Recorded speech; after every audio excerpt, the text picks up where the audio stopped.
Well, Xavier, thank you so much for speaking to us today. I guess the first question that everybody wants to know is what's the latest when it comes to Dillian Whyte's injury? Because, of course, he missed that fight against Otto Wallin in October.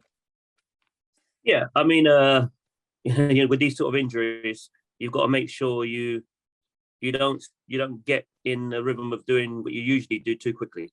You've got to take your time. You don't want to aggravate the injury, but at the same time, you don't want to be away from the gym too long, because then obviously, you've got to start from scratch. So you just got to be sensible, start slowly, sensible pace. But Dillian's got the best team around him. He's got, Al, strength and conditioning. He's got Simon, who does everything for him in terms of recovery and so on. So those two guys are out there with him right now. So, it's rehab, but, Dillian will always put in work. I mean, he's the hardest working boxer I've been around, as well as Mother Super featherweight. The two of them just have a natural work ethic. You don't have to call them or, stand behind them or be in the same space as them for them to work hard. They want to win. They want to be the best they can be. And, they're the kind of fighters that I gravitate towards. And so when it comes to Dillian's recovery and rehabilitation, when do you think he'd be in a position to resume full training? And ultimately, I guess what fans would want to know is when do you think we could see him in the ring? When would he be ready? Yeah, I think March is probably a realistic date. I mean, regardless of what, because of, the fight they were supposed to have on that date, you're fighting a couple of times a year, realistically. So yeah, March is like a realistic date. It's not a conversation that I've had with Dillian or his people. Dillian's got a very good advice team behind him. I know he managed his own career, but he's got a really good team behind him. So, we don't do anything unless we are, 100% ready to go. At this stage in your career, you have to be sensible. And, Dillian is a very good fighter in a very good position. And we want the world title fight. And, it's obviously, the other side have got some decisions to make. I think legally they should have to take the fight from what I'm hearing. So we'll just sit back and wait and see what's going to happen next. But we're staying ready. What is your understanding of the situation? Because last week, I think everybody thought that this fight would be forced between Dillian Whyte and Tyson Fury. That didn't happen. And now we're in a situation whereby Dillian's team are still trying to get this fight to happen, maybe not as a mandatory that's forced by the WBC, though. I think the most fair answer I can give to that question is there's always been a problem with the WBC getting this done. And that's probably why Dillian's continued doing what he's done throughout his career and just fighting good guys, just not waiting on the WBC. I honestly thought at the WBC convention probably we'd get some sort of an announcement. That's probably what fans were hopefully waiting for as well. Didn't turn out that way, but listen, there's a lot of things going on behind the scenes that obviously I'm not obliged to speak about. And how desperate is Dillian to get this world title shot? Because there was that fight with Otto Wallin, which was arranged in October. That didn't happen. I mean, could you see Dillian taking on any other fight? Would anything motivate him now if it's not going to be a world title fight against Tyson Fury? I can only speak for myself. I want the Tyson Fury fight next. That's my focus. I think Dillian's done more than enough, to get in position to fight for that world title. If Wilder won, would have gone after him. It's about the belt. Fury won, so that's the guy I want. I want Dillian to get a shot at that title, and I think it's at the right time, right point in his career to maximize, the position that he's in right now. And to me, he's at his peak, and that's why I'd like to see him get an opportunity to the world title right now. How tough a challenge would it be to take on Tyson Fury when you consider what he's achieved over the last few years? Yeah, listen, the guy obviously knows exactly what he's doing. I don't like speaking negatively about any fighter, to honestly do. I'm a coach. With what these guys go through is different. They're built different. But I just think that Dillian is going to be a little bit too much for him. I think Tyson Fury, Klitschko, right at the end of his career, even though it was a fantastic win, it's not a fight anybody's going to go on YouTube and watch again. It was awful. Let's be honest, it wasn't a good fight. But Tyson's actually become a fan-friendly fighter now. You know, the Wilder fights, I will watch him back. You know, he has been in a couple of good fights now. So I think that's why I think this is the best time to have this kind of fight. Dillian likes to be in exciting fights. You know, Fury seems to be going that way now. And yeah, I mean, but I respect him. You know, he's skilled. He's been boxing a hell of a long time, so he knows exactly what he's doing. I think he found the right dance partner in Wilder. Wilder's not Dillian. I know Wilder has tremendous power.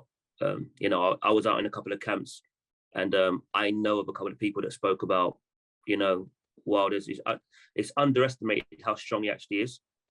You know, he looks like he doesn't have that much strength because his legs are quite small and so on, but he's a strong guy, and the power he can produce, even in the last fight with Fury, he still didn't look to me like he had his legs under him, but he's still able to drop Tyson Fury twice. You know, the power's real. But outside of that, we have to be honest. We have to look at what we've seen over the past few years. You know, he's not a complete fighter. You know, he really doesn't have a really effective jab. He doesn't. He has presence with that right hand, but outside of that, you know, he's not that difficult to figure out when you take the right hand away from him. You know, you close the distance, put him on his back foot. Obviously, he's not as effective. Now, Dillian has always wanted that fight for that reason, because that's the kind of fighter Dillian is. But you know, take nothing away from Wilder. He's had so many title defenses, and I know people think about the resume, but to me, if you've had that many defenses, then you should be respected. Just like, you know, Tyson has fought him 3 times. You know, first fight a draw. Obviously, the last 2 he's beat him. And on the scorecards, he was winning. He's a long way ahead to me in the last fight, 3rd fight. So you can see technically, outside of that power, Wilder does really struggle to win rounds effectively. You know, we saw that with Ortiz as well. So that's why I think it was the right dance partner for him. He's not going to get away with that with Dillian Whyte. And, you know, this is a much more competitive, appealing fight to me. A lot of people talk about Deontay Wilder's power, and we saw that in all 3 of the fights, what he's able to do with that one punch power in different stages. How do you think the power that he offers compares to what Dillian does? And Dillian doesn't just do it over one shot, he does it in combos. No, Dillian can take you out at one shot as well. I mean, even up to now, to this date, no one has put Derek Chisora out with one punch.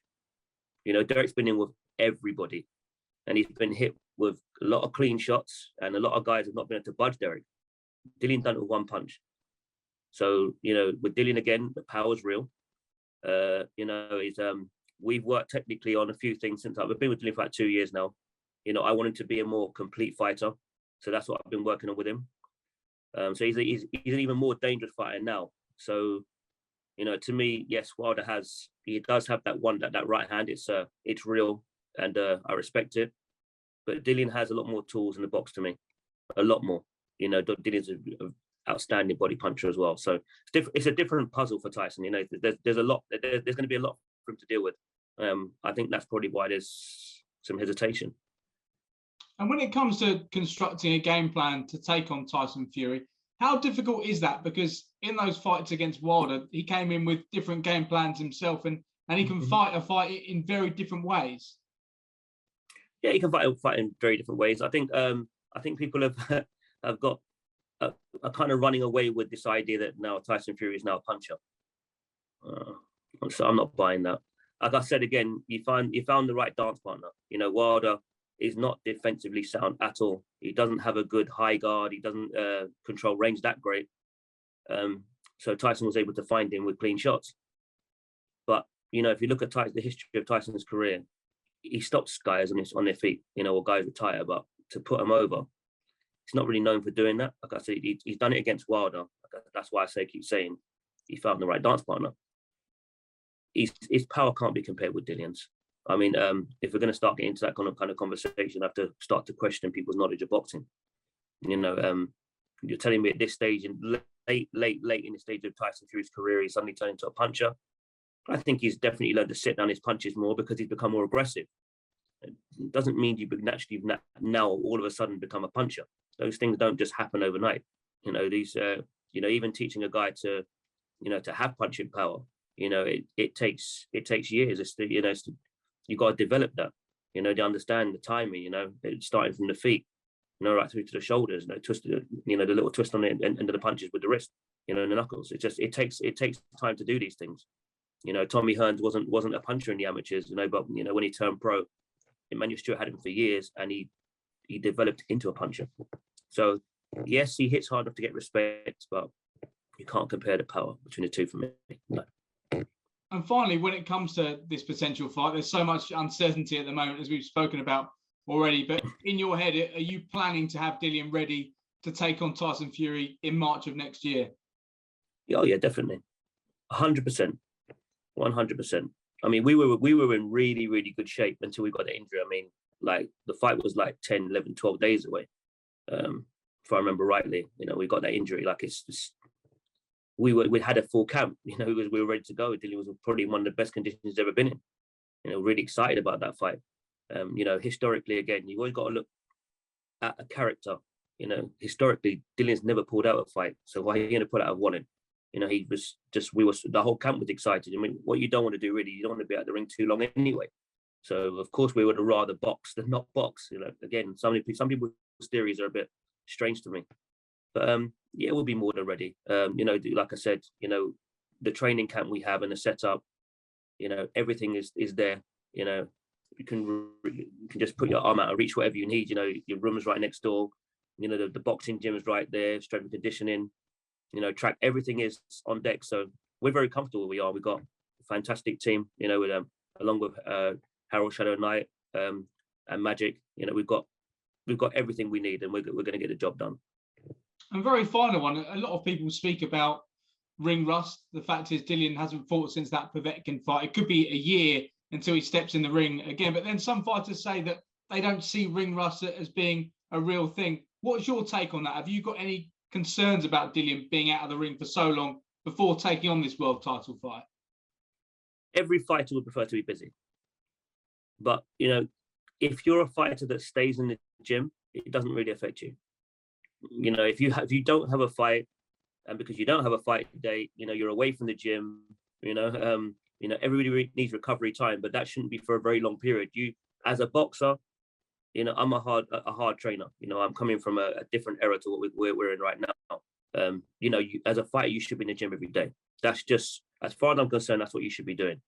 You should have a rest day. You rest on Sunday, or maybe you might rest one more time midweek. But to me, you should be in the boxing gym every single day. And if you're doing that, you're not going to have a problem with ring rust. This is your job. If you want to stay sharp, stay in the gym. So, that's exactly what Dillian does. I'm not going to have no problem.